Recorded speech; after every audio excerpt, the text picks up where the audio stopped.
Okay, so for the students who have joined late, we are discussing the practical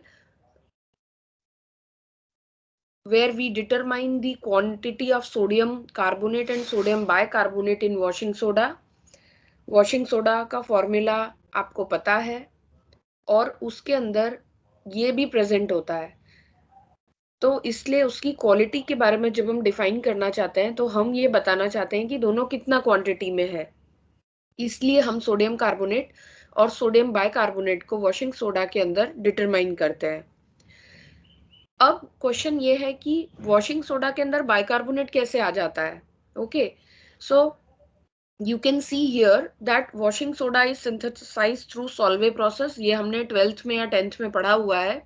Solvay process में क्या होता है, sodium chloride is reacted with ammonia, carbon dioxide in water and then you get bicarbonate plus ammonium chloride। okay, now यहाँ पर हम जो carbon dioxide use करते हैं वो कैल्शियम कार्बोनेट के थ्रू प्रोड्यूस की जाती है, CaCO3। और जब उसमें से CO2 निकल जाता है तो जो कैल्शियम ऑक्साइड बचता है उसको फिर हम फर्दर यूज करते हैं अमोनिया की रिकवरी के लिए। अमोनियम क्लोराइड में से वो अमोनिया को ट्रैप कर लेता है। तो फर्स्ट ऑफ ऑल हमारा जो कंसर्न है कि सोडियम बाइकार्बोनेट कैसे प्रोड्यूस होता है, तो जब हम सॉल्वे प्रोसेस करते हैं तो अगर आप फर्स्ट स्टेप देखो तो उसमें सोडियम बाइकार्बोनेट ही ऑब्टेन होता है, this obtained sodium bicarbonate. Okay,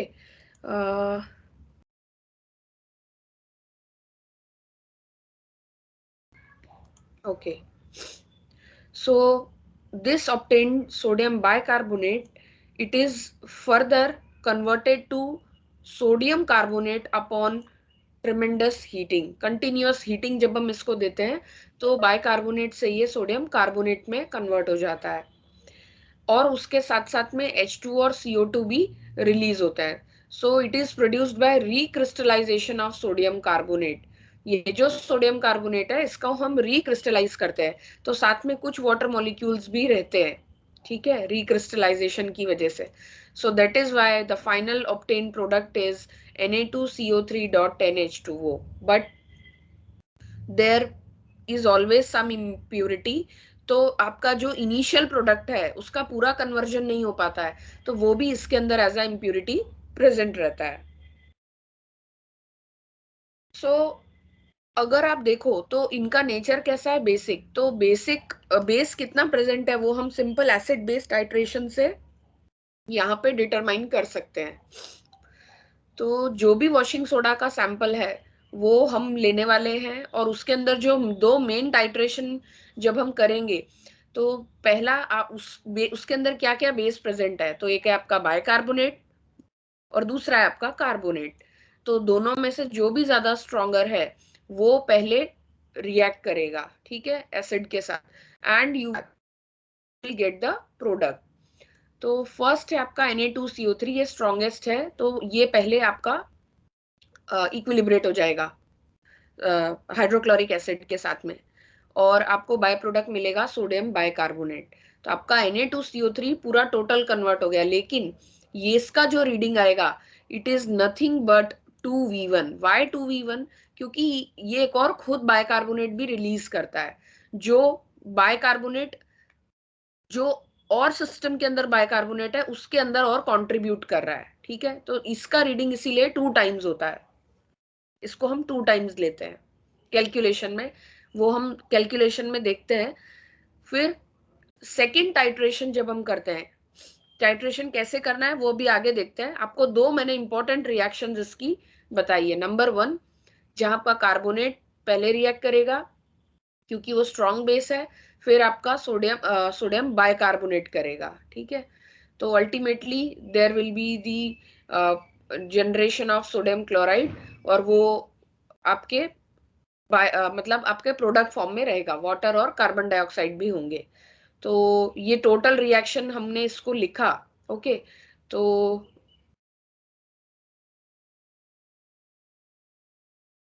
this is the total reaction final. तो आपको ये पूछ सकते हैं what is the final reaction. Is it clear?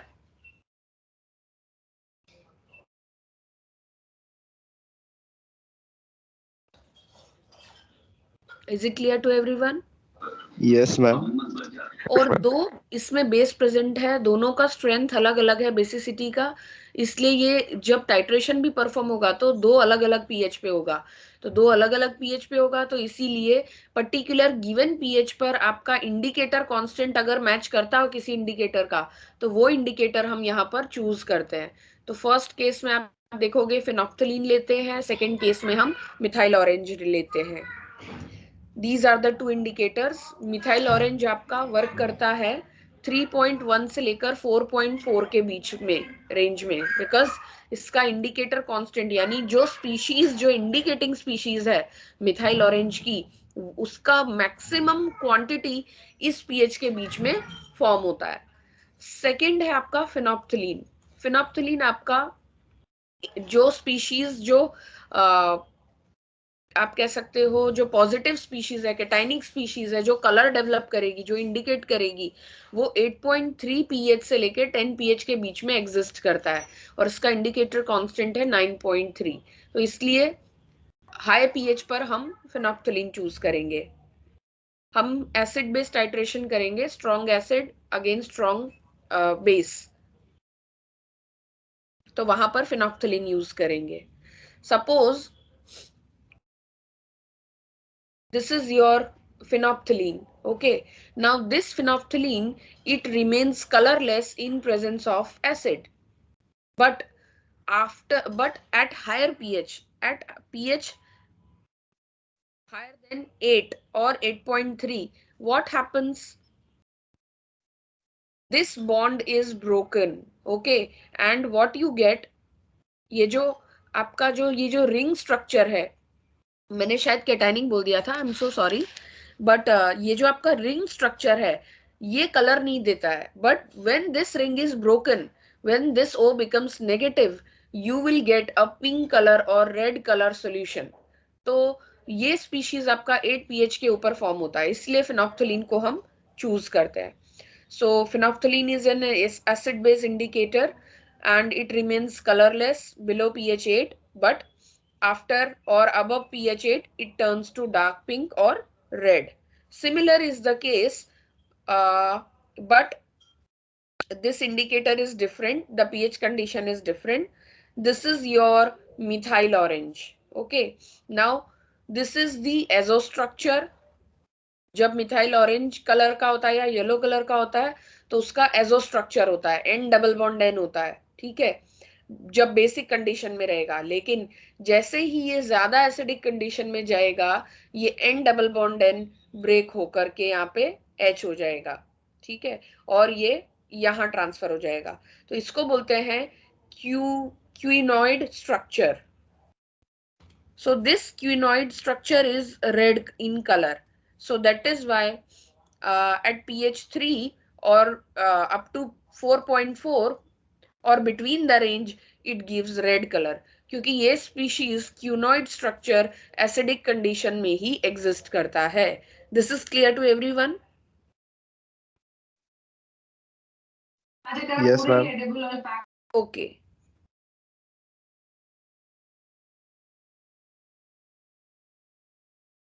Now we will go back to our journal. Okay. Simultaneous determination of Na2CO3 and NaHCO3 is done here by HCl. HCl से हम पता लगाएंगे. ठीक है, दो इक्विवेलेंस पॉइंट आएंगे carbonate के लिए. क्यों? क्योंकि हमारे पास दो टाइप के कार्बोनेट्स प्रेजेंट है, एक Na2CO3 जिसमें 2 सोडियम है और एक NaHCO3 जिसमें 1 सोडियम है, इसलिए हमें दो इक्विवेलेंस पॉइंट मिलेंगे. Now the equivalence point corresponding to half neutralization of Na2CO3 with phenolphthalein, यानी जब आप Na2CO3 का न्यूट्रलाइजेशन जो है वो 2V1 से इंडिकेट करेंगे, 2 टाइम्स होगा वो V1 की रीडिंग का. ओके, वाइल जो आपका सेकेंड इक्विवेलेंस पॉइंट है, सेकेंड इक्विवेलेंस पॉइंट यानी जो दूसरे टाइप का कार्बोनेट है बाइकार्बोनेट, उसका डिटर्मिनेशन आप कर पाएंगे मिथाइल ऑरेंज इंडिकेटर से, and it is due to bicarbonate content. अब बाइकार्बोनेट कंटेंट यहाँ पर क्या हो जा रहा है, डबल हो जा रहा है, इसीलिए हम पहले केस में 2v1 ले रहे हैं। डबल क्यों हो रहा है, क्योंकि आपका जो फर्स्ट स्टेप रिएक्शन होता है वो फिर दोबारा bicarbonate as a by product release करता है, वो सिस्टम में जाता है। Now these are the requirements: washing soda solution, phenolphthalein, methyl orange, distilled water, 0.1 normal HCl. So procedure देख लेते हैं। सबसे पहले 10 ml वॉशिंग सोडा सॉल्यूशन हम एक कोनिकल फ्लास्क में लेंगे, उसके अंदर हम 10 ml डिस्टिल वाटर ऐड करेंगे और फिर we will titrate it with 0.1 normal HCl using phenolphthalein. अब एक बात बताओ, आपको ये कैसे पता है कि ये जो आपने HCl लिया है वो 0.1 नॉर्मल ही है?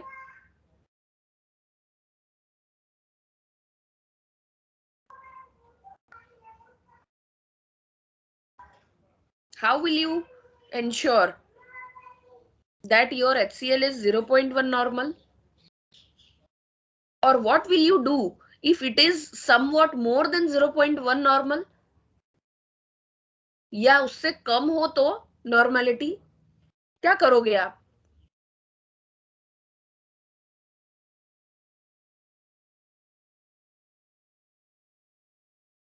Are you getting my question?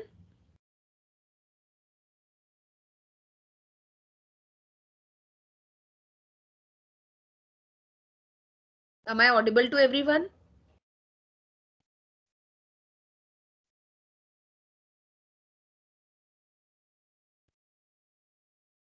Hello, yes ma'am. Question समझ आया आपको?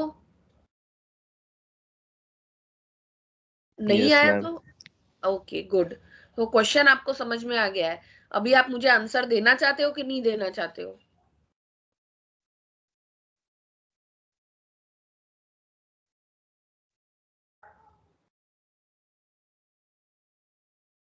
या तो मैं ये अज्यूम कर लूं कि आपको पता है तो मैं आगे मूव कर लूं।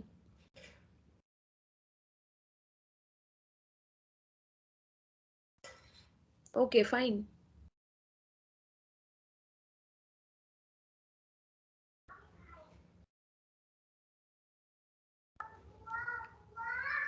सो हम 0.1 नॉर्मल HCl यूज करके टाइट्रेशन परफॉर्म करेंगे और फिनोफ्थलीन को एज एन इंडिकेटर यूज करेंगे। Now here the we will you will find the note that आप रीडिंग को V1 लिखोगे और उसी सेम सॉल्यूशन के अंदर जिसमें आपने टाइट्रेशन कर लिया है, कौन सा, फिनोफ्थलीन वाला ही, सबसे पहले आपने 10 ml वॉशिंग सोडा लिया, उसमें 10 ml वाटर ऐड किया, उसके अंदर आपने फिनोफ्थलीन इंडिकेटर की 3-4 ड्रॉप्स ऐड की और फिर आप उसको टाइट्रेट करोगे। तो आपको पहला जो टाइट्रेशन का जो रीडिंग मिलेगा उसको आप V1 मान लो। ओके, अब जैसे ही वो कंप्लीट हो जाता है, जब आप इसके अंदर फिनोफ्थलीन डालोगे तो इसके अंदर तो पीएच पहले से ही ज्यादा है, तो फिनोफ्थलीन टाइट्रेशन आप एसिड से कर रहे हो, जैसे ही एसिड का एक भी ड्रॉप ज्यादा होगा बेस से, वैसे ही आपका सॉल्यूशन क्या हो जाएगा? Can you tell me the colour change?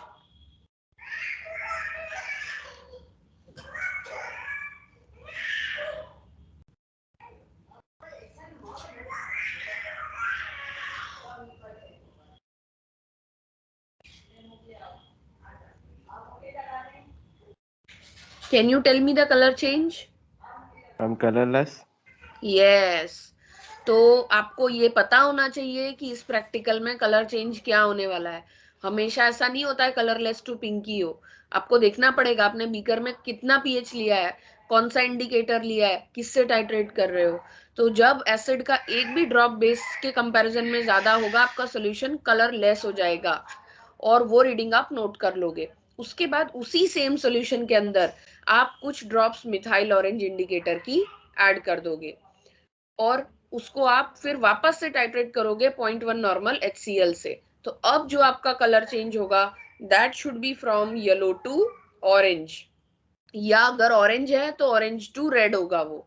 जितना कम पीएच होगा उतने कम पीएच पर आपका मिथाइल ऑरेंज रेड में कन्वर्ट हो जाएगा, तो वो आपका सेकेंड रीडिंग है। यहाँ पर V1 और V2 का मतलब है फर्स्ट रीडिंग और सेकेंड रीडिंग। ओके, तो रिजल्ट को फिर हम लिख सकते हैं कि the amount of Na2CO3 and NaHCO3 in 10 ml washing soda is so and so. Now ये कैसे डिटरमाइन किया हमने, तो हाँ मैं आपसे पूछ रही थी कि आप कैसे इंश्योर करोगे कि आपने जो HCl लिया है वो 0.1 नॉर्मल ही है, और मान लो वो 0.1 नॉर्मल नहीं है, उससे ज्यादा है तो क्या होगा और उससे कम है तो क्या होगा। तो दोनों ही केसेस के लिए हम क्या करना चाहते हैं, हम ये जानना चाहते हैं कि HCl का नॉर्मेलिटी क्या है, तो इसलिए हम उसको स्टैंडर्डाइज करेंगे प्राइमरी स्टैंडर्ड लेके।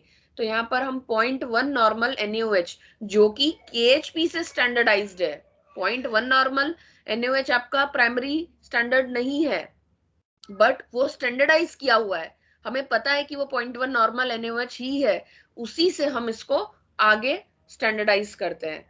तो इसको भी हम टाइट्रेट करेंगे फिनोफ्थलीन डाल के। इस बार आपका कलर चेंज आएगा, कलरलेस टू पिंक। तो यहाँ पे आपको आप देख सकते हो it is written that 0.1 normal NaOH is again standardised with KHP by weighing it 0.2 gram. NaOH का स्टैंडर्डाइजेशन हम KHP से करते हैं, potassium hydrogen phthalate. 0.2 gram potassium hydrogen phthalate लेते हैं और उसको हम NaOH से टाइट्रेट करते हैं। तो स्टैंडर्डाइजेशन जब हमने किया तो 1000 ml 1 नॉर्मल NaOH के लिए हमें कितना KHP चाहिए, तो 204.23 molecular weight is required. So what for this, तो जब हमने 0.2 ग्राम KHP को टाइट्रेट किया 0.1 नॉर्मल NaOH से, तो उससे मेरी रीडिंग आती है 10.5 ml। तो 10.5 ml के अंदर कितना ग्राम्स ऑफ KHP होगा, अगर 1000 ml 1 नॉर्मल के अंदर 204 है, ठीक है, तो यहां से हमने नॉर्मेलिटी निकाल ली NaOH की। तो NaOH की नॉर्मेलिटी हम ये कह रहे थे कि 0.1 नॉर्मल है, बट 0.1 नॉर्मल नहीं है, इट इज 0.0900 नॉर्मल NaOH। इस NaOH को लेकर के हम 0.1 नॉर्मल HCl को टाइट्रेट करते हैं, स्टैंडर्डाइज करते हैं। उस रीडिंग को हम यूज करते हैं एज एन, यहाँ पे आप कैलकुलेशन देखना, it is simple, N1V1 is equals to N2V2।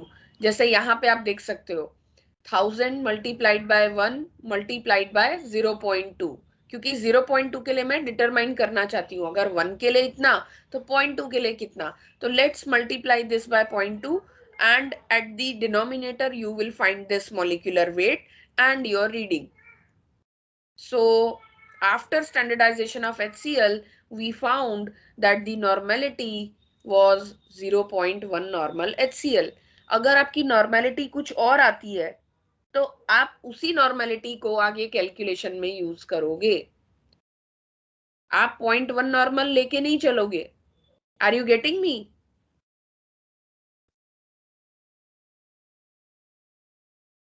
Now this is the calculation for sodium carbonate. 1000 ml 1 normal HCl को अगर मैं लेती हूँ, टाइट्रेशन करती हूँ, तो उसके सामने मुझे Na2CO3 कितना चाहिए, तो जो भी उसका मॉलिक्यूलर वेट है वो उतना ही चाहिए मुझे। सो इट इज 53। ओके, सो जो भी रीडिंग हमको पहले टाइट्रेशन में मिली है वो 2 टाइम्स होती है, वो 70% टाइट्रेशन होता है, तो वो रीडिंग हमेशा आपकी 40, मतलब ये इस तरीके से लिखेंगे 2V1 is equals to 42.8 ml, क्योंकि यहां पर आपने 2 स्पीशीज टाइट्रेट की है। सो इट इज 0.226 ग्राम्स। 42 पॉइंट, अगर हमारा 1 नॉर्मल के अंदर 53 ग्राम्स है 1000 ml, तो 42.8 ml के लिए कितना, सो 42.8 multiplied by 0.1 multiplied by molecular weight divided by this 1000 ml. So it will be 226 milligrams, या इसको मैंने ग्राम में कन्वर्ट किया तो ये 0.226 हो गया, जिसको हमने अभी रिपोर्ट किया, ये 10 ml में है. Similarly bicarbonate. अब जब आप सेम सोल्यूशन के अंदर वापस टाइट्रेशन करोगे तो वापस जो दोबारा टाइट्रेशन है वो क्या दिखा रहा है, वो आपको टोटल न्यूट्रलाइजेशन दे रहा है. total volume of HCl required to titrate the carbonate. Okay, तो टोटल में से जब आप पहला वाला माइनस कर दो, कार्बोनेट वाला, सोडियम कार्बोनेट वाला, तो जो रीडिंग हमें मिलती है वो किसके लिए होती है, बाइकार्बोनेट के लिए. ओके, तो 1000 ml 1 नॉर्मल HCl के लिए बाइकार्बोनेट मुझे कितना चाहिए, 84 ग्राम्स, राइट. तो जो भी, अच्छा ये वॉल्यूम कैसे निकाला, ओके, तो मैंने आपसे कहा कि टोटल यानी V2 रीडिंग जो आएगी वो आपकी ग्रेटर आएगी. V2 कौन सी, टोटल, यानी दोनों टाइट्रेशन करने के बाद वाली रीडिंग, तो वो आपकी 44.1 है. उसमें से हमने सोडियम कार्बोनेट वाली रीडिंग को सब्ट्रैक्ट आउट कर दिया. तो सब्ट्रैक्ट आउट किया तो जो वैल्यू मिली वो मिली 1.3 ml. सो 1.3 ml के लिए कितना ग्राम्स ऑफ बाइकार्बोनेट चाहिए, तो 1.3 multiplied by 0.1 normal multiplied by 84 gram divided by 1000 will give you the grams of bicarbonate required. उसको मैंने यहाँ मिलीग्राम्स में दिखाया, 10.9 मिलीग्राम्स इन 10 ml सॉल्यूशन. ओके, अब आपका जो फर्स्ट रीडिंग है वो आपका 40 इट इज 42.8, राइट. तो 42.8 क्या है आपका, 2V1. 70% टाइट्रेशन आपका वहीं हो जाता है, ट्वाइस 2V1. तो आपका 2V1 है, तो V1 कितना होगा, तो V1 इज योर 21.4. इसको आप वेरीफाई भी कर सकते हो. Okay, so this is your V1 total reading. V2 is your 44.1. So you can check it from here. Half से थोड़ा सा ज्यादा आएगा आपका V1. So 10.9 milligrams is present in 10 ml solution of bicarbonate, और उसको हमने यहाँ रिजल्ट में इस तरीके से लिखना है. Amount of sodium carbonate and bicarbonate in 10 ml washing soda solution is 226 milligram and 10.9. दोनों का यूनिट आपको सेम रखना है. अगर आप ग्राम्स में दिखा रहे हो तो दोनों ग्राम्स में बताओगे, या आप मिलीग्राम्स में बता रहे हो तो both the reading should be in milligrams. So this practical is clear to everyone.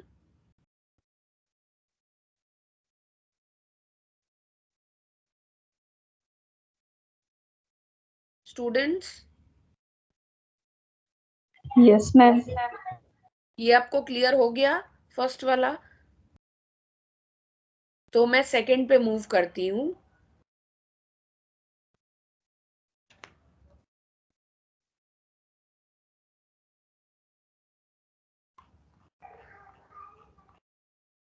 Okay, so your second practical is to determine the available chlorine in bleaching powder.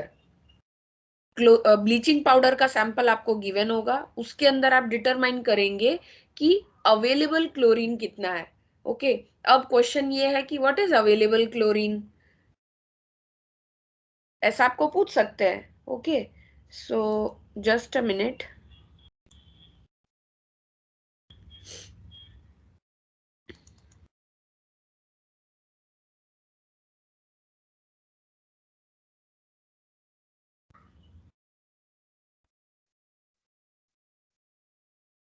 Okay, my screen is visible.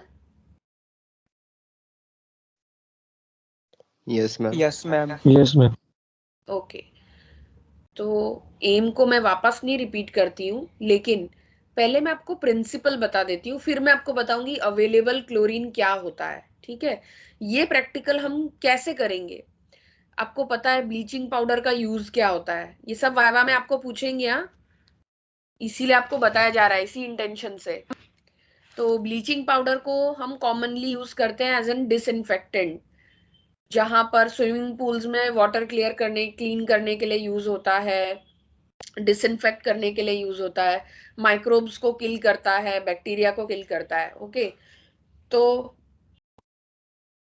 आपको पता है कि जैसे bleaching powder, कोई भी चीज हम ज्यादा टाइम रखते हैं तो उसकी जो पोटेंसी होती है, उसकी जो एफिकेसी होती है, कैपेसिटी होती है, जो भी, वो धीरे धीरे घटने लगती है, चाहे वो वॉशिंग पाउडर ही क्यों ना हो। ठीक है, सो ब्लीचिंग पाउडर की भी अपनी जो ब्लीच करने की कैपेसिटी है, वो भी अगर काफी पुराना हो जाए तो वो भी रिड्यूस होने लगती है। तो वो एक्टिविटी है किसकी वजह से? So it is due to the presence of chlorine. So the chlorine, it is present in bleaching powder. It gets reduced with time. जैसे जैसे वो पुराना होता है पाउडर, वैसे वैसे उसमें से क्लोरीन रिड्यूस होता जाता है। तो इसीलिए हम ये डिटरमाइन करना चाहते हैं कि what is the exact quantity of available chlorine in the bleaching powder. हमारा ब्लीचिंग पाउडर नया है, पुराना है, क्या स्टेटस है, एक्सपायर्ड है, वो अपना इफेक्ट देगा कि नहीं, इफेक्टिव रहेगा कि नहीं। इसीलिए हम सैंपल में अगर अवेलेबल क्लोरीन का पता लगा लें तो हमको पता चल जाएगा ब्लीचिंग पाउडर की क्वालिटी क्या है। सो अब इसके अंदर क्या होता है कि जब भी ये एसिडिक एनवायरनमेंट में आता है ब्लीचिंग पाउडर आपका, okay, so below pH 8 chlorine is liberated, okay, from bleaching powder. और ये जो क्लोरीन है, ये जब पोटेशियम आयोडाइड आयोडाइड के कांटेक्ट में आएगी, पोटेशियम आयोडाइड कहाँ से आएगा? तो हम सोल्यूशन डालेंगे उसके अंदर KI का, तो KI में से वो आयोडीन को रिलीज करवाएगी। कितना करवाएगी? जितना क्लोरीन अंदर प्रेजेंट होगा। और जो भी क्लोरीन प्रेजेंट होता है, उस क्लोरीन को हम कहते हैं अवेलेबल क्लोरीन, फ्री क्लोरीन। तो such a determination where iodide ions are used as reducing agent, we are using potassium iodide, so we are using iodide ions to, these iodide ions, this will be further reduced. Okay, so this will here act as an reducing agent, and so we will call this as an iodometric determination. ये आपको difference पता होना चाहिए, iodometry and iodimetry. तो यहाँ पे जितना भी आयोडीन लिबरेट होगा आयोडाइड में से, वो किसके बराबर होगा? एक्टिव क्लोरीन के, यानी जो फ्री क्लोरीन है अंदर। ठीक है, अब जो भी लिबरेटेड आयोडीन है, that is titrated with standard sodium thiosulphate Na2H2O3। और हम इस यहाँ पर स्टार्च यूज करते हैं as an indicator, so you can guess that what will be the color change. It will be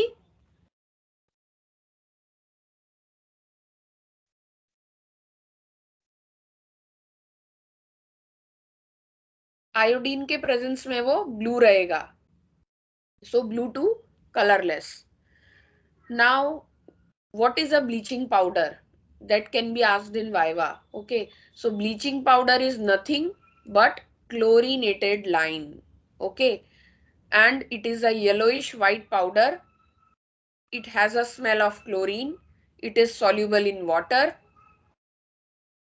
पानी के अंदर वो सॉल्युबल हो जाता है, क्लोरीन की स्मेल आती है, इसीलिए जब भी हम स्विमिंग पूल में जाते हैं तो हमको क्लोरीन की स्मेल आती है, क्योंकि उसमें ब्लीचिंग पाउडर एडेड होता है। उसको प्रिपेयर कैसे करते हैं, सिंथेसाइज कैसे करते हैं? तो it is prepared by passing chlorine gas over slaked lime. What is slaked lime? CaOH, calcium hydroxide is your slaked lime. तो स्लेक्ड लाइम के ऊपर से क्लोरीन गैस पास करते हैं at this temperature, and doing this we get a mixture of calcium hypochlorite and calcium chloride, CaCl2। साथ में कुछ free slate lime भी अंदर प्रेजेंट रहता है। अब इसके अंदर जो कैल्शियम हाइपोक्लोराइट है, CaOCl2, this is basically responsible for the bleaching action. तो ब्लीचिंग पाउडर में ब्लीचिंग एक्शन किसकी वजह से होता है? कैल्शियम हाइपोक्लोराइड की प्रेजेंस से। जब ये कैल्शियम हाइपोक्लोराइड CaOCl2 आपका एसिडिक एनवायरनमेंट में जाता है बिलो pH 8, तो या एसिटिक एसिड या HCl के कांटेक्ट में आता है, तो क्या होगा? क्लोरीन गैस इसमें से लिबरेट होगी। This chlorine gas will be liberated.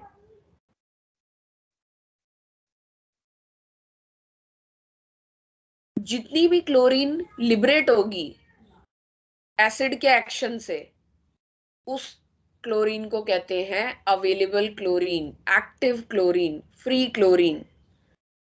और ब्लीचिंग पाउडर के अंदर क्लोरीन कंटेंट होता है 35 to 40%। ब्लीचिंग एक्शन अच्छा होगा अगर ये 35 to 40% होगा। ये बहुत ही स्ट्रॉन्ग जर्मिसाइडल होता है, जर्म्स को किल करता है, डिसइंफेक्ट करता है। इसीलिए ड्रिंकिंग वाटर में भी यूज होता है जहाँ क्वालिटी बहुत ही खराब होती है पानी की। फिर ब्लीचिंग पाउडर को हम वाइट कलर के लिए भी यूज करते हैं, टेक्सटाइल्स में यूज करते हैं, पेपर इंडस्ट्रीज यूज करती है, ऑयल इंडस्ट्री यूज करती है। ब्लीचिंग पाउडर की एक्टिविटी कितनी अच्छी होगी ये डिपेंड करेगा कि उसके अंदर जो क्लोरीन है, एक्टिव क्लोरीन, अवेलेबल क्लोरीन, वो कितना है। ठीक है, so this thing is repetition. Now you can also define the available chlorine into grams of chlorine liberated from 100 gram of bleaching powder when it is treated with dilute acid. And your bleaching powder is hygroscopic in nature. It absorbs moisture from the atmosphere and it evolves chlorine. Calcium hypochlorite CaOCl2, OCl2 अंदर होता है bracket के, ठीक है।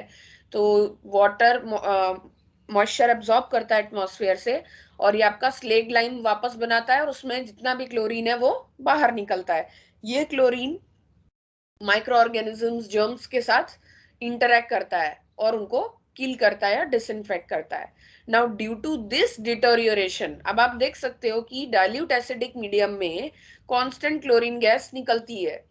तो इस वजह से आपका जो ब्लीचिंग पाउडर का सैंपल है उसके अंदर हमेशा जितना भी एक्सपेक्टेड क्लोरीन होता है उससे लेसर अमाउंट प्रेजेंट होता है। So therefore the bleaching the sample, it needs to be analyzed for its effective or available chlorine। तो आपको एम क्लियर हो गया? जैसा अभी हमने डिस्कस किया था कि वॉशिंग सोडा के अंदर हम बाइकार्बोनेट और कार्बोनेट क्यों बताते हैं, क्यों पता लगाना है, वैसे ही ब्लीचिंग पाउडर के अंदर हमको अवेलेबल क्लोरीन क्यों डिटरमाइन करना है। Then the other half of the practical, अब जो भी क्लोरीन हमारा यहाँ लिबरेट हुआ है that is your available chlorine. इस क्लोरीन का हम यूज करेंगे, this is use to oxidise Ki, potassium iodide. इसको हम एक्सेस में लेते हैं और ये आपका एसिड के प्रेजेंस में यानी 8 pH के नीचे ये इक्वल अमाउंट में आयोडीन लिबरेट करेगा। ये आपका रिड्यूसिंग एजेंट है आयोडाइड यहाँ पे। अब ये जो भी आयोडीन इसके अंदर रिलीज हुआ, इस आयोडीन को हम डिटरमाइन कर लें तो हमको पता चल जाएगा कि कितना क्लोरीन था। तो इस आयोडीन को हम पता लगाते हैं वापस टाइट्रेशन करके। वापस किससे टाइट्रेट करते हैं? Standardised sodium thiosulphate, this is Na2S2O3। और उसके अंदर हम फ्रेशली प्रिपेयर्ड स्टार्च सॉल्यूशन डाल देते हैं as an indicator. So this will be the final reaction. अब इसके अंदर हम जो टाइट्रेशन के लिए sodium standard sodium thiosulphate use कर रहे हैं वो स्टैंडर्डाइज होना चाहिए।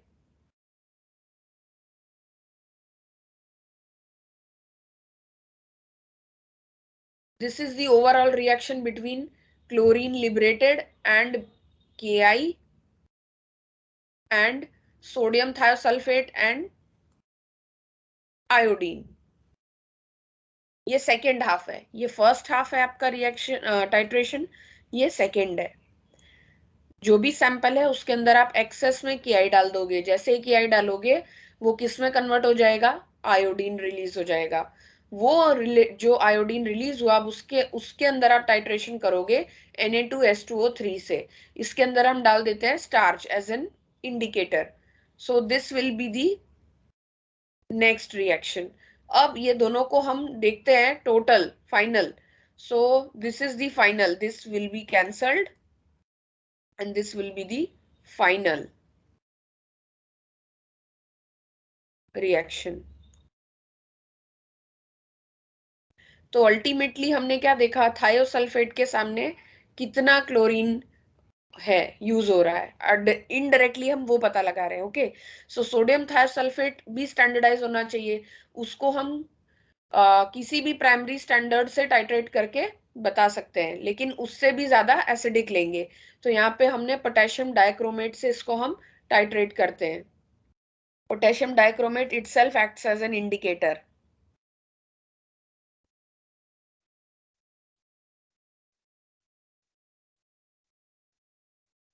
This is the standardization of your sodium thiosulfate by using potassium dichromate। This is your dichromate। and अब यहाँ पर हम जो करेंगे ये आपका है आयोडीमेट्रिक, आयोडीन लिबरेट होगा। कब, जब हम स्टैंडर्डाइज कर रहे हैं। So reaction between potassium dichromate and sodium thiosulfate is mediated through the participation of iodide ions। और आयोडाइड आयंस आएंगे कहां से, तो KI से आते हैं। ठीक है, so your KI is oxidised to give you iodine. वहां पर KI आपको क्या दे रहा है, वहां पर भी हम आयोडीन, वहां पे आयोडीन रिलीज हो रहा है। So your iodide is reducing agent, reducing agent आपका ऑक्सीडाइज हो जा रहा है खुद। So this will be the final equation। इसको हमने इलेक्ट्रॉनिकली बैलेंस किया by multiplying 3। Okay, so because here it is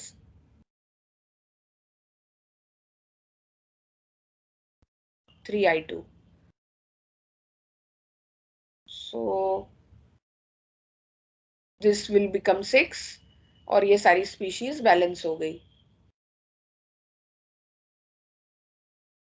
So this 8.9 is your final 1 mole of potassium dichromate reacts with 6 moles of iodide KI और बदले में क्या देता है, 3 moles of iodine is liberated।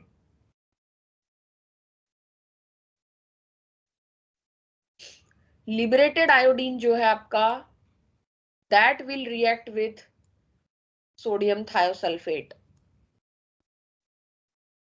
वापस से आयोडाइड आयन जनरेट हो जाएंगे and your net equation will be this.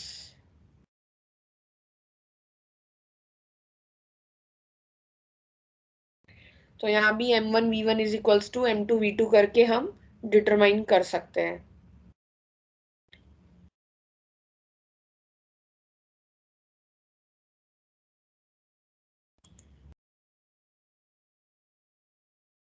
Now we will go to the journal. Calcium hypochlorite होता है इसके अंदर। ठीक है, अब ज्यादातर हाइपोक्लोराइट आपके सॉल्यूशन फॉर्म में होता है, बट कैल्शियम हाइपोक्लोराइट आपका सॉलिड फॉर्म में है कमर्शियली, जो अवेलेबल फॉर्म है ब्लीचिंग पाउडर। और इसके अंदर आपका कैल्शियम हाइपोक्लोराइट है। तो ये आपको वाइवा में कई बार पूछते हैं, what is the content of bleaching powder. फिर हाइपोक्लोराइट के अलावा अंदर बेसिक कैल्शियम क्लोराइड भी प्रेजेंट होता है, मगर active constituent is your calcium hypochloride. This calcium hypochlorite is responsible for bleaching action। So you can see कि जब हम HCl के साथ इसको रिएक्ट करते हैं तो ब्लीचिंग पाउडर को, तो क्लोरीन गैस रिलीज होती है, या ग्लेशियल एसिटिक एसिड के साथ। Available chlorine refers to the chlorine liberated by the action of acid on the bleaching powder or hypochlorite, और उसको हम लिखते किस में, तो it is expressed as percentage by weight. Now amount of calcium hypochlorite containing bleaching powder is here determined. कैसे determine करेंगे, उसके अंदर हम एक्सेस में KI डालेंगे और एसिडिक कंडीशन रखेंगे, ग्लेशियल एसिटिक एसिड डालेंगे। तो KI डालेंगे तो क्या होगा, KI में से क्लोरीन ज्यादा, ग्लेशियल एसिटिक एसिड के प्रेजेंस में आपका जो ब्लीचिंग पाउडर है उसमें से क्लोरीन गैस निकलेगा। वो क्लोरीन गैस KI के साथ रिएक्ट करेगा और KI जो है आपका वो आयोडीन रिलीज करेगा, आयोडोमेट्री। Iodine is liberated. जो लिबरेटेड आयोडीन है, फिर उस सैंपल को हम सोडियम थायोसल्फेट के साथ टाइट्रेट करेंगे। तो ये आपका फर्स्ट हाफ है और ये वाला आपका सेकेंड हाफ है।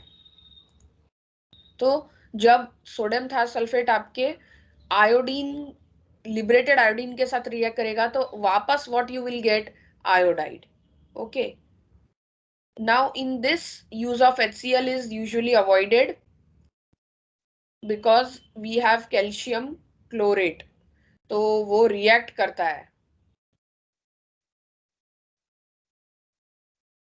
और आयोडीन भी लिबरेट करता है HCl itself। इसीलिए हम HCl नहीं लेते हैं, क्योंकि फिर हमें पता नहीं चलेगा कि जो क्लोरीन गैस है उसने कितना आयोडीन लिबरेट किया, इसलिए HCl ना लेकर के ग्लेशियल एसिटिक एसिड लेते हैं। Hence acetic acid is used in place of HCl। Now this is the procedure. Procedure में हम 5 ml सैंपल सॉल्यूशन लेंगे ब्लीचिंग पाउडर का, और उसको हम 250 ml के कोनिकल फ्लास्क में लेंगे। उसके अंदर हम 10 ml 10% KI सॉल्यूशन डालेंगे, 10 ml ग्लेशियल एसिटिक एसिड डालेंगे। KI आपका एक्सेस में है, 10 ml है, तो अगर ये 5 है तो उसके सामने 10 लिया है हमने। तो जब ये ग्लेशियल एसिटिक एसिड के प्रेजेंस में आपका ब्लीचिंग पाउडर आएगा तो क्लोरीन गैस लिबरेट होगा। वो क्लोरीन गैस एक्सेस KI के साथ रिएक्ट करेगा क्योंकि वो एक्सेस में प्रेजेंट है। उस सैंपल को हमको इमीडिएटली टाइट्रेट करना है 0.1 नॉर्मल सोडियम थायोसल्फेट के साथ, और उसके अंदर हमको क्या डालना है, starch as an indicator. So the colour will change from blue to colourless, क्योंकि लिबरेटेड आयोडीन का कलर क्या है, ब्लू। पर जब आप उसके अंदर 1 ड्रॉप सोडियम थायोसल्फेट डालोगे तो क्या लिबरेट होगा, iodide. Iodine is getting converted to iodide, तो ब्लू से कलरलेस आपका चेंज आएगा। अब we will see the calculation. So suppose ये आपका 1000 ml 1 नॉर्मल सोडियम थायोसल्फेट के लिए जो भी मॉलिक्यूलर वेट गिवन है कैल्शियम हाइपोक्लोराइड का, वो आपको यहाँ गिवन होगा, उतना रिक्वायर्ड होगा 1 नॉर्मल के लिए। तो अब जो भी आपकी रीडिंग आई टाइट्रेशन की, सपोज इट इज 1.5, तो 1.5 ml के लिए कितना रिक्वायर्ड है, तो 1.5 into 0.1 into 285.96 divided by 1000. So it is 0.0428 grams of calcium hypochlorite which is present as an available chlorine in your bleaching powder. हमको किस में रिपोर्ट करना है, परसेंटेज वेट बाय वेट, तो हम इसको कन्वर्ट कर रहे हैं। 5 ml में कितना है, 0.0428 ग्राम्स, तो 100 में कितना होगा, क्योंकि परसेंटेज में कन्वर्ट करना है ना, तो for 100 it will be 0.0428 into 100 divided by 10 ml। अगर आपने 5 ml लेके किया है तो डिवाइडेड बाय 5 आएगा, अगर हमने 10 ml लेके किया है तो डिवाइडेड बाय 10 आएगा। सो इट इज 0.428%। होना कितना चाहिए, 33 से लेकर 45%। So you can see the quality of bleaching powder. This second practical is clear to everyone?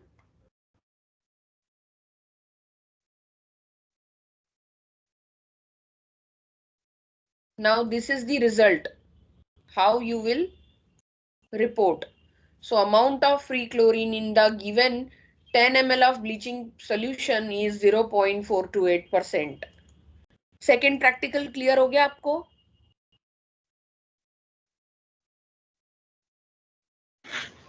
Yes, ma'am. Okay. Yes, ma'am. Now we will go towards the last practical, final. आज आपको 3 कराने वाली हूं मैं और कल 3 करवाऊंगी. तो कल तो आपको मैं विटामिन सी का डिटर्मिनेशन करेंगे, हम टैबलेट के अंदर करेंगे, जूस के अंदर करेंगे, और हम डिटरमाइन करेंगे एसिटिक एसिड इन विनेगर. तो वो 3 हम कल परफॉर्म करेंगे, यहाँ डिस्कस करेंगे. आज हम ये 3 प्रैक्टिकल्स में से 2 कर चुके हैं. सो this is the final practical, last one. इसका एम अच्छे से देख लो. To determine the nicotine in tobacco leaves by non-aqueous titration. Okay. अब इससे पहले कि हम इसमें आगे जाएं, just a minute.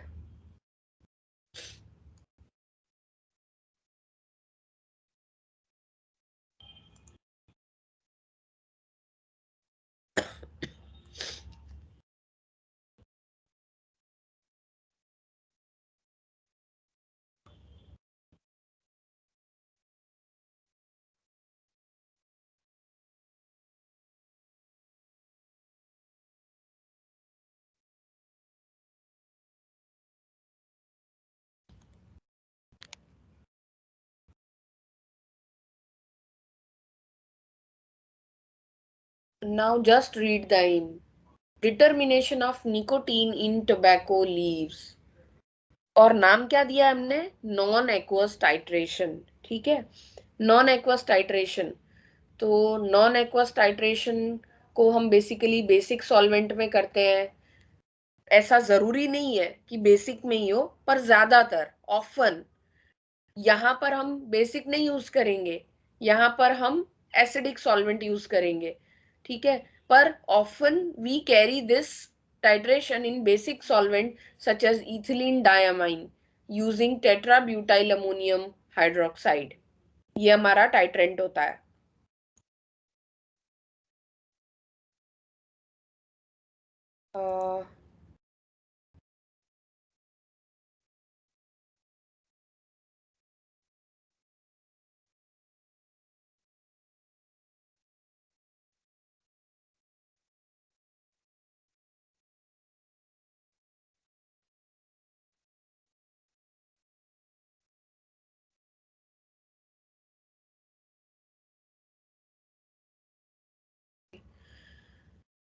Then we may ask you what is titration. आपको डिफाइन करना पड़ेगा. हम आपको पूछ सकते हैं what is standardising reagents, what is primary standard, secondary standard, what do you mean by standardization. तो टाइट्रेशन मतलब वो मेथड है जिसमें जिस भी सैंपल का हम पता लगाना चाहते हैं, जिस भी क्वांटिटी का हम पता लगाना चाहते हैं, उसको हम बोलते हैं एनालाइट. तो एनालाइट आपका रिएक्ट करता है स्टैंडर्डाइज्ड रिएजेंट से जिसका कंसंट्रेशन हमको पता होता है. ओके, जिसकी रिएक्शन की स्टोइकियोमेट्री हमको नोन होती है. Now the amount of titrant is varied. Titrant का अमाउंट हम क्या करते हैं? क्वांटिटी चेंज करते हैं. कब तक चेंज करते हैं, कब तक डालते हैं अंदर? जब तक केमिकल इक्विवेलेंस ना जाए, जब तक एनालाइट और टाइट्रेंट बराबर ना हो जाए. तो जब दोनों बराबर होते हैं तब क्या होता है? The equivalence is indicated by color change. कौन इंडिकेट करता है? इंडिकेटर. अगर वो इंडिकेटर नहीं कर पाता है तो हम वहां पर इंस्ट्रूमेंट का हेल्प लेते हैं. जैसे आपने पढ़ा हुआ है एसिड बेस्ड टाइट्रेशन यूजिंग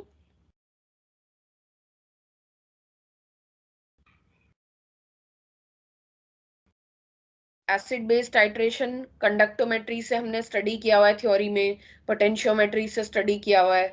वो कब काम आते हैं?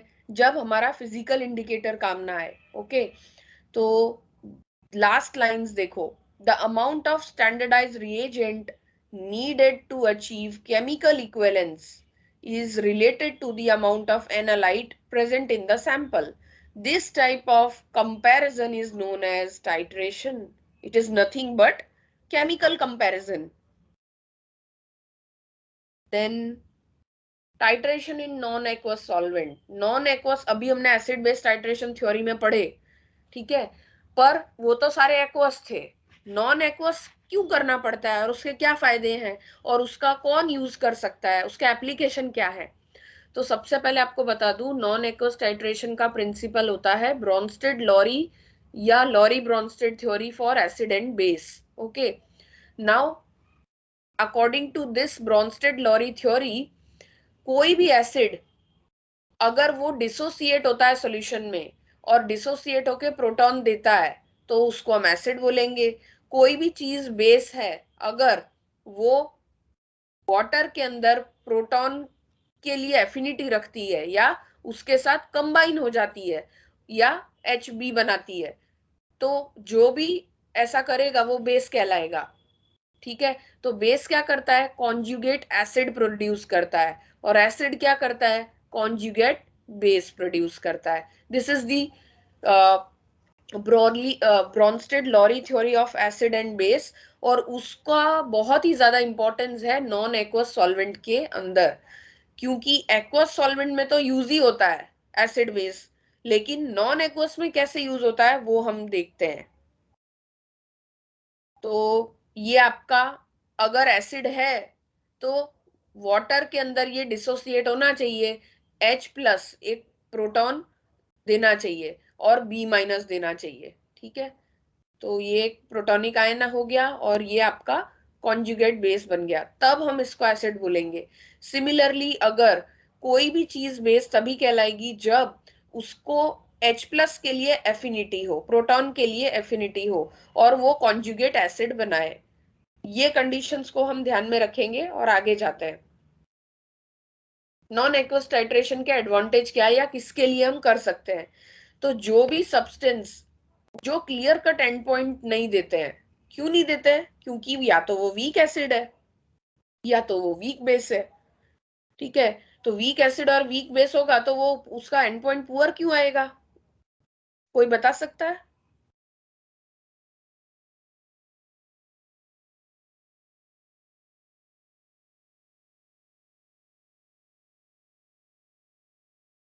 आप में से कोई yes yes.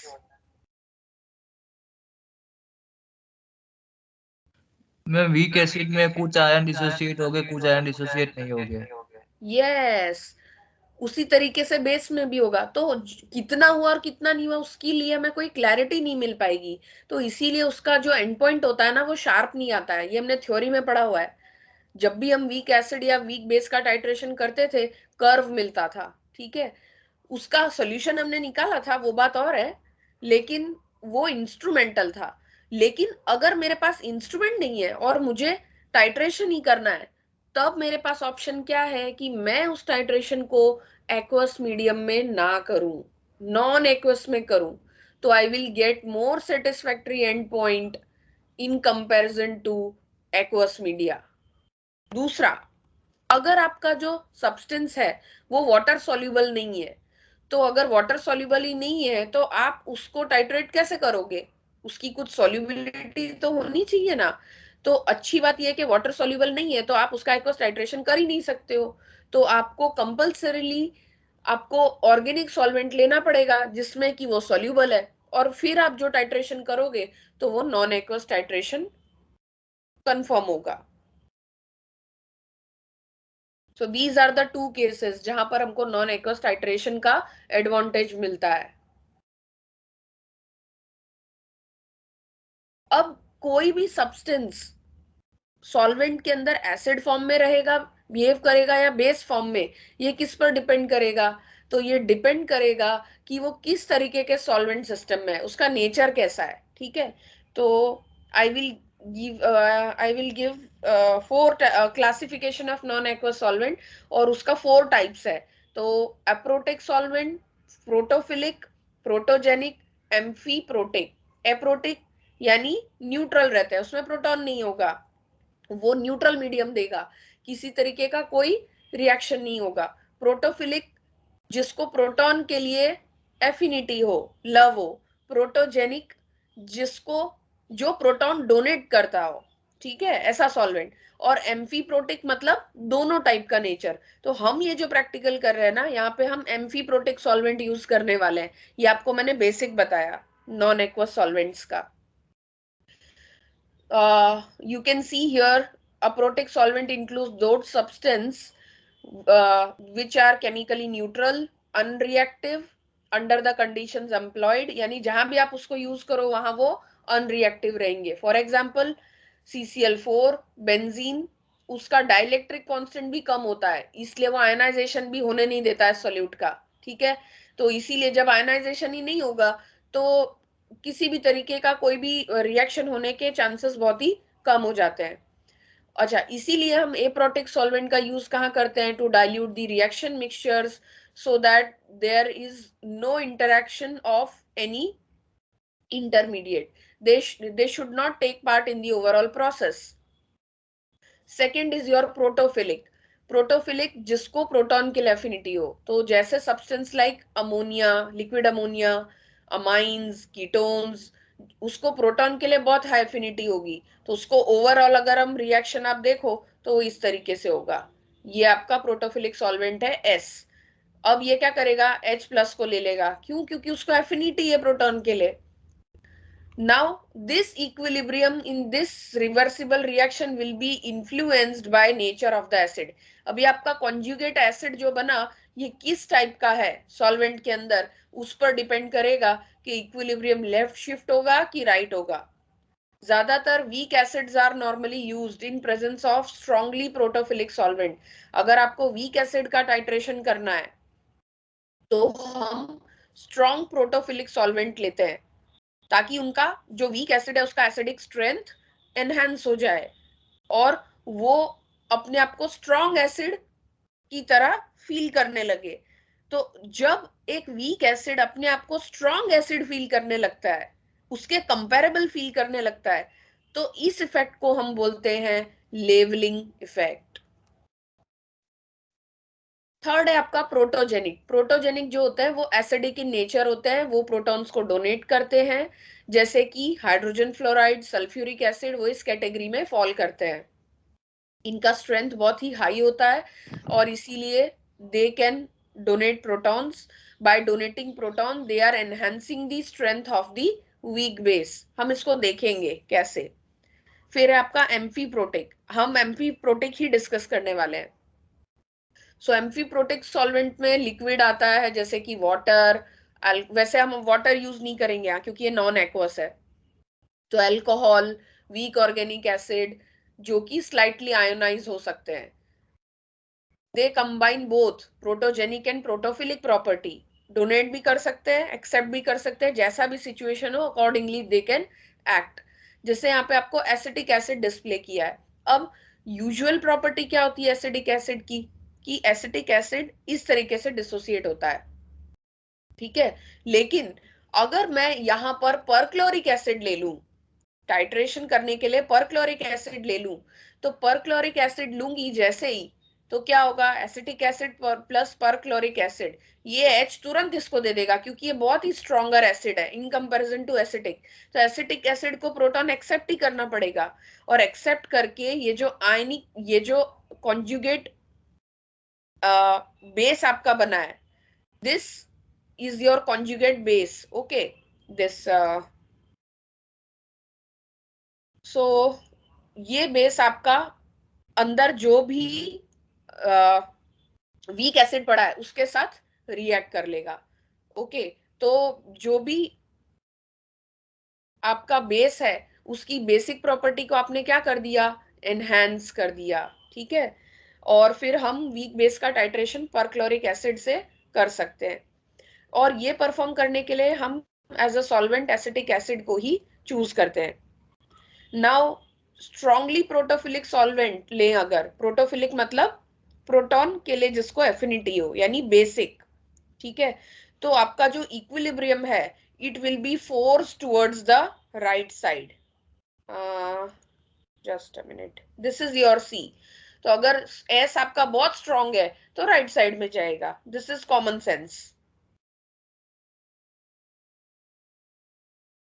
Now this effect becomes so powerful that in such solvent all acid act as if they were of similar strength. अब जब आप कोई वीक एसिड आपने लिया है लेकिन वो पूरा डिसोसिएट नहीं होता है, पर जैसे ही आपने उसको प्रोटोफिलिक सॉल्वेंट में लिया, वो क्या बना देगा? प्रोटोफिलिक सॉल्वेंट उसको कॉन्जुगेट बेस बना देगा. ठीक है, तो सॉरी कॉन्जुगेट एसिड बना देगा. तो वो कॉन्जुगेट एसिड स्ट्रॉन्ग बेस के साथ रिएक्ट कर जाएगा. नाउ इसका ठीक कन्वर्स भी इक्वली वैलिडेटेड है.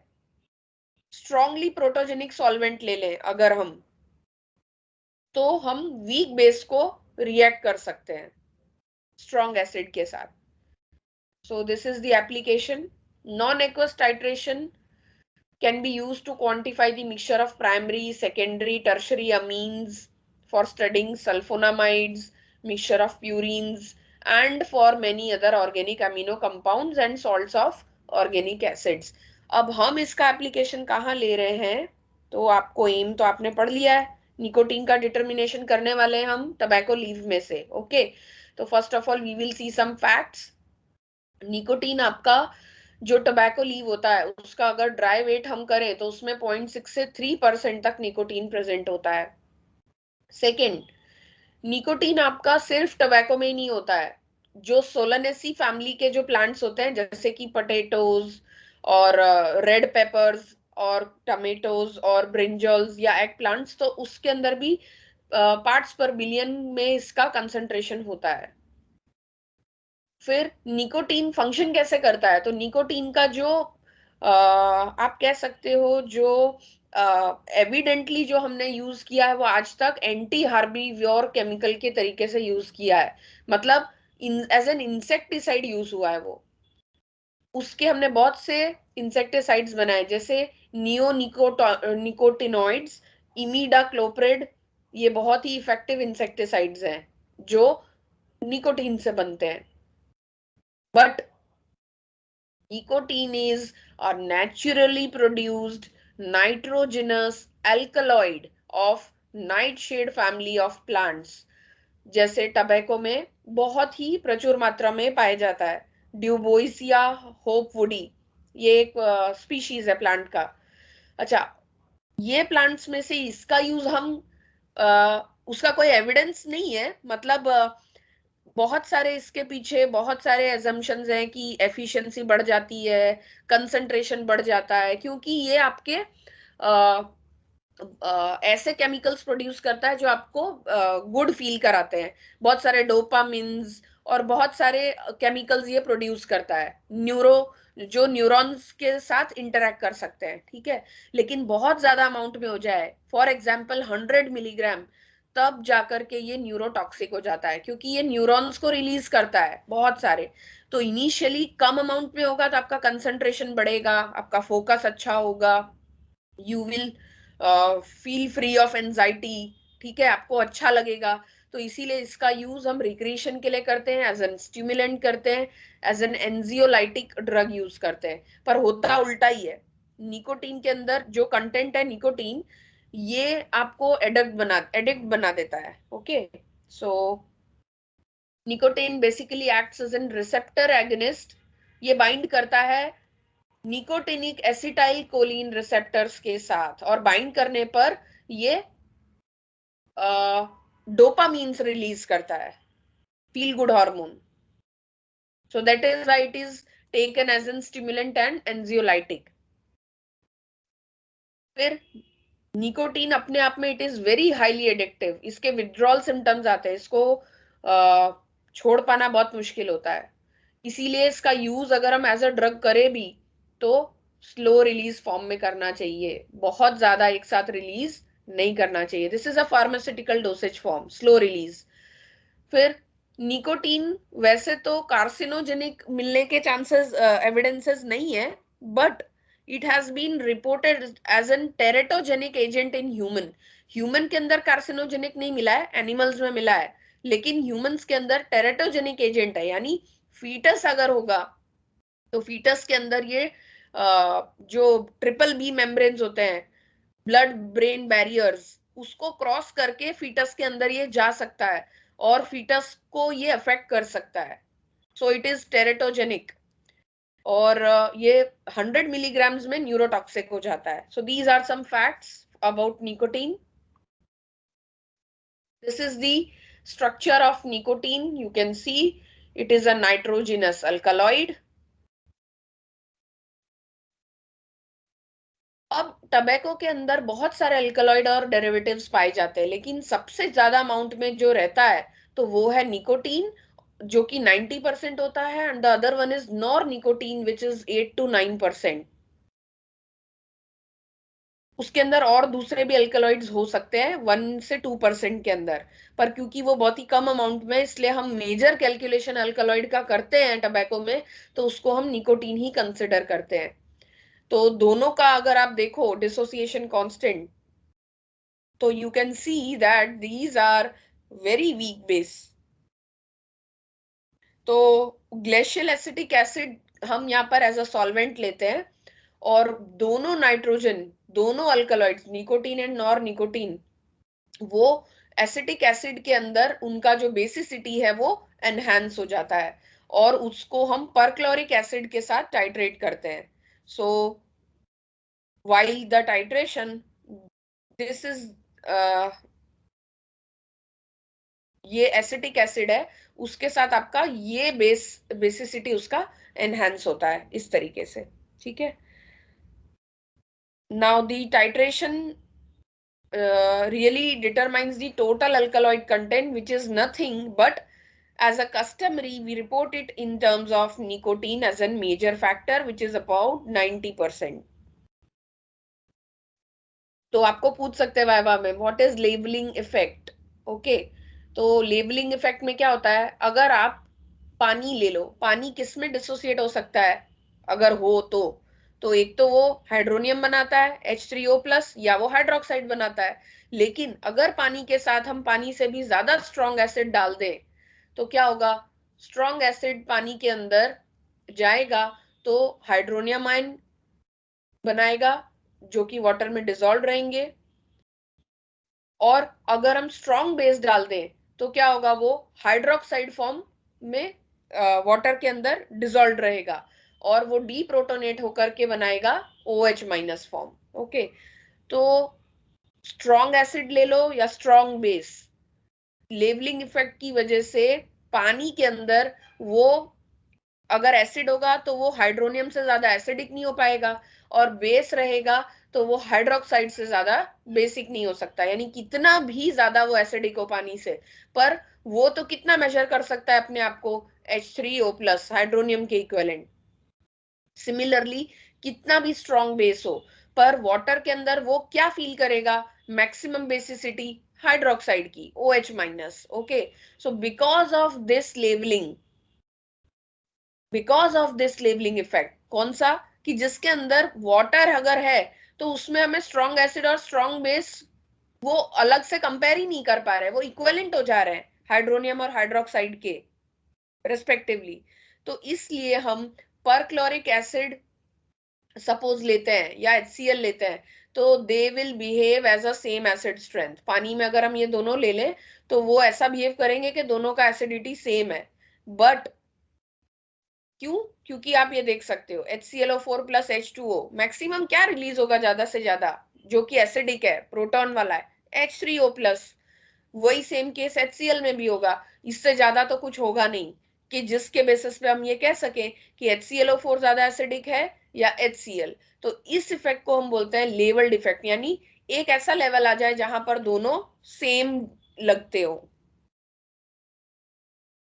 तो अगर हम यहाँ यूरिया का एग्जाम्पल लेते हैं जिसका डिसोसिएशन कांस्टेंट आप देखो, this is also a weak base. ठीक है, इसका कोई डिस्टिंक्ट एंड पॉइंट नहीं आता है अगर हम वाटर में इसको टाइट्रेट करें स्ट्रॉन्ग एसिड के साथ।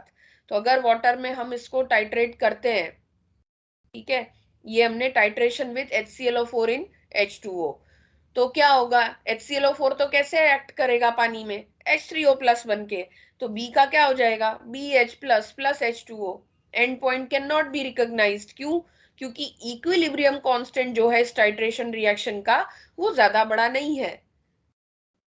लेकिन H3O+ से ज्यादा स्ट्रॉन्गर अगर कोई स्पीशीज यहां बन जाए या अवेलेबल हो तो इक्विलिब्रियम कांस्टेंट क्या हो जाएगा, आपका बड़ा हो जाएगा और आपका एंड पॉइंट क्लियर हो जाएगा। तो इसीलिए अगर हम ये सेम रिएक्शन को एसिटिक एसिड में परफॉर्म करते हैं, base is dissolved in acetic acid and when it is titrated with the same perchloric acid in acetic acid, you will observe a clear and point. तो एक acetic acid अंदर present है और एक base है, और दूसरा एसिड कौन सा है, परक्लोरिक। तो इन दोनों के कंपैरिजन में अब हम क्या बता सकते हैं, ये वाला ज्यादा एसिडिक है, यानी आपको clear cut end point visible होगा, you will get an ion pair like this. So this will have much larger equilibrium constant. Why? Because this HClO4 is stronger acid than H3O+. So non-aqueous titrations are not feasible in water. Okay. इसको आप और ज्यादा detail में study करना चाहते हो तो जो वोगल बुक आपको शेयर किया गया है उसका 284 का पेज होगा, और भी बहुत सारे वोगल्स अवेलेबल है, उसमें आप 281 पेज पे भी देख सकते हो। डैनियल सी हैरिस में आपको 218 पेज पर भी मिल जाएगा। Now we will go towards the journal.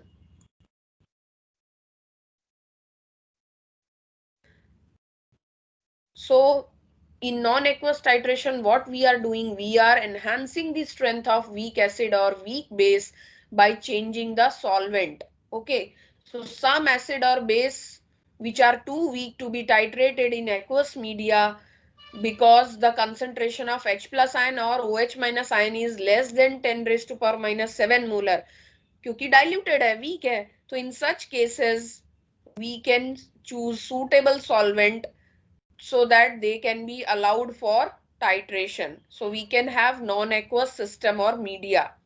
तो टोबैको के अंदर अल्कलॉइड है निकोटीन, जो कि आपका वीक बेस है, 90% है, नॉर निकोटीन आपका 8 to 9% है, और अदर जो अल्कलॉइड है वो 1% है। तो उसको हम एसिटिक एसिड में ले लेंगे, ठीक है। दिस इज द स्ट्रक्चर, ये प्रोटोनेटेड फॉर्म में आ जाएगा जब हम टाइट्रेट करेंगे इसको परक्लोरिक के साथ, क्योंकि इसको प्रोटॉन के लिए एफिनिटी होगी, तभी तो ये ब्रॉन्स्टेड लॉरी कॉन्सेप्ट में सेट होगा। So preparation of perchloric acid has 11.6 molarity, 70% weight by weight, उसका specific gravity, ये सारी चीजें आपको बॉटल के ऊपर गिवन होती है। Then to prepare 0.05 normal HClO4, take 4 ml of concentrated perchloric acid and dilute with glacial acetic acid in 1 liter volumetric flask. ये हम कैलकुलेशन कर लेते हैं, ठीक है। ये 11.6 में से अगर 0.05 मोलर बनाना है तो हमने कैलकुलेट किया हुआ है 4 ml लेकर के उसको हम 1 लीटर तक मेकअप करेंगे, पर वाटर से नहीं, एसिटिक एसिड से, ग्लेशियल एसिटिक एसिड से, जिसमें वाटर नहीं होना चाहिए। अच्छा, मोस्ट ऑफ दी जो इंडिकेटर्स है वो है इसके लिए क्रिस्टल वॉयलेट, और भी इंडिकेटर्स आपको वॉगल में मिल जाएंगे 284 पेज पे, तो आप उसको रेफर कर लेना। हम यहाँ पर क्रिस्टल वॉयलेट इंडिकेटर बनाते हैं, उसके लिए हम 0.2 ग्राम्स ऑफ क्रिस्टल वॉयलेट लेकर के उसको डिसॉल्व करेंगे 100 ml में। 100 ml ऑफ वाटर नहीं, 100 ml of glacial acetic acid. सारा प्रिपरेशन हम ग्लेशियल एसिटिक एसिड से करेंगे, बिल्कुल भी एक ड्रॉप ऑफ वाटर भी इसके अंदर प्रेजेंट होना नहीं चाहिए, नहीं तो जो लेवलिंग इफेक्ट हो जाएगा और फिर आप एनहांस नहीं कर पाएंगे। अब हम यहाँ पर परक्लोरिक एसिड को स्टैंडर्डाइज कर रहे हैं, तो स्टैंडर्डाइजेशन का procedure again it is similar. हम यहाँ पर पोटेशियम हाइड्रोजन थैलेट लेंगे, जिससे हम सोडियम हाइड्रोक्साइड को भी स्टैंडर्डाइज करते हैं। तो 0.2 या 0.3 ग्राम हम ले लेते हैं वे करके, और उसके अंदर हम सफिशिएंट ग्लेशियल एसिटिक एसिड डालते हैं, उसको डिसॉल्व करके डिसॉल्व करने के लिए हम हीट कर लेते हैं और फिर कूल कर लेते हैं, और फिर उसके अंदर हम 4 ड्रॉप्स ऑफ इंडिकेटर ऐड कर देते हैं, crystal violet. Then we titrate this solution again 0.05 normal perchloric acid till we get the appearance of bright blue color. Okay, तो पहले आपको ग्रीन कलर आएगा, फिर येलो आएगा, और उसके बाद ब्राइट ब्लू कलर आएगा आफ्टर pH 5. फिर टबैको सैंपल को कैसे प्रिपेयर करना है, तो हमारे पास 6 grams of tobacco samples leaves होंगी, उसको हम 250 ml के अर्लिनमेयर फ्लास्क में डाल देंगे, उसको हम स्टॉपर कर देंगे, उसके अंदर हम 1 ग्राम बेरियम हाइड्रोक्साइड ऐड करते हैं, 20 ml सैचुरेटेड बेरियम सॉरी या तो हाँ सॉलिड 1 ग्राम बेरियम हाइड्रोक्साइड डालते हैं plus 20 ml of saturated barium hydroxide डालते हैं, एंड देन इट इज स्विल्ड. फिर फ्लास्क को हम रख देते हैं, उसके अंदर हम 90 ml ऑफ टॉलविन डालते हैं. हम यहाँ पर एक्सट्रैक्ट करने जा रहे हैं, एक्सट्रैक्शन कर रहे हैं, और टॉलविन के अंदर हम डालते हैं 10 ml chloroform. Then that flask is shaken for about 20 minute. Then we add 2 grams of silica gel powder, कि अगर उसके अंदर कोई वाटर थोड़ा भी प्रेजेंट है तो वो उसमें एब्जॉर्ब हो जाए. And then we again shake the flask for another 10 minutes. We allow the organic layers to separate, and then we collect the organic layer in the beaker containing MgSO4, which absorbs water or moisture in the sample. Again, we will swirl the sample for 5 minutes, and then we will take the 10 ml of organic solution. उस 10 ml organic solution को अब हम titrate करेंगे perchloric acid से. उसके अंदर हम as an indicator add करेंगे crystal violet.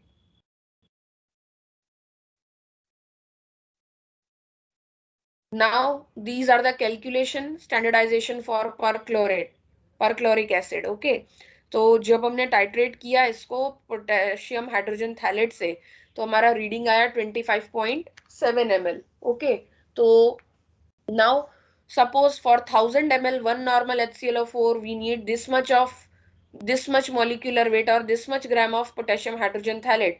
So what will be for 25.7? So it will be 25.7 multiplied by 0.23 divided by 1000 multiplied by 204.23 and divided by 1000 into 0.23.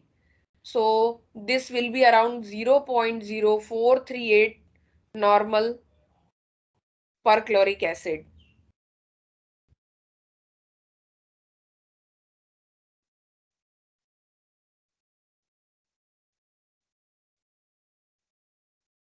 Similarly हमने जो टबैको सैंपल प्रिपेयर किया है, उस टबैको सैंपल को जब हम titrate करते हैं तो जो रीडिंग आता है टाइट्रेशन करने से परक्लोरिक एसिड से, इट इज 3.5.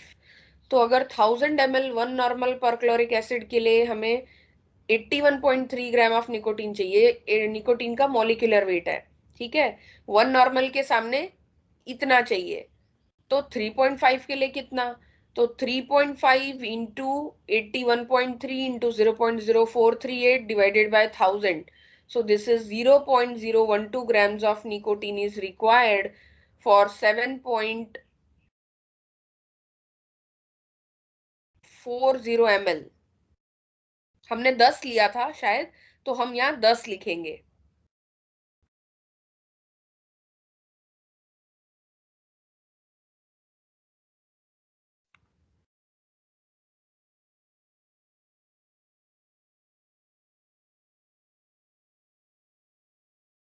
नाउ 7.40 ml में अगर इतना है या 10 ml में अगर इतना ग्राम्स ऑफ निकोटीन है, तो what will be the amount for 100 ml.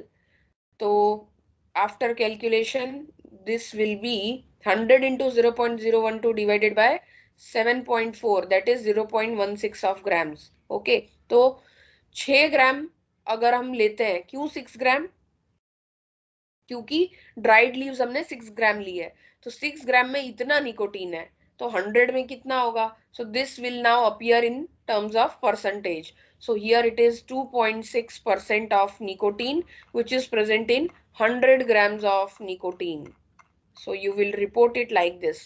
The percentage amount of nicotine 7.4 ml. ये 7.4 ml कहाँ से आया? तो जो हमने ऑर्गेनिक सॉल्वेंट एक्सट्रैक्ट किया है ना, वो 10 ml नहीं है.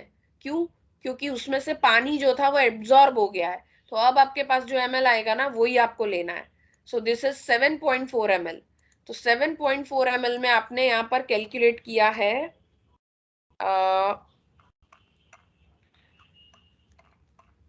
यस, ये जो भी आपका आया है ये 7.4 ml में है ऑर्गेनिक लेयर में. तो 100 में कितना होगा? राइट.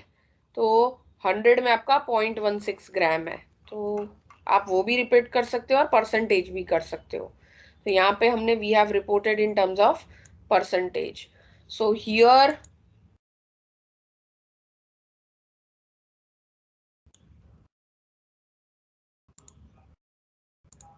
with this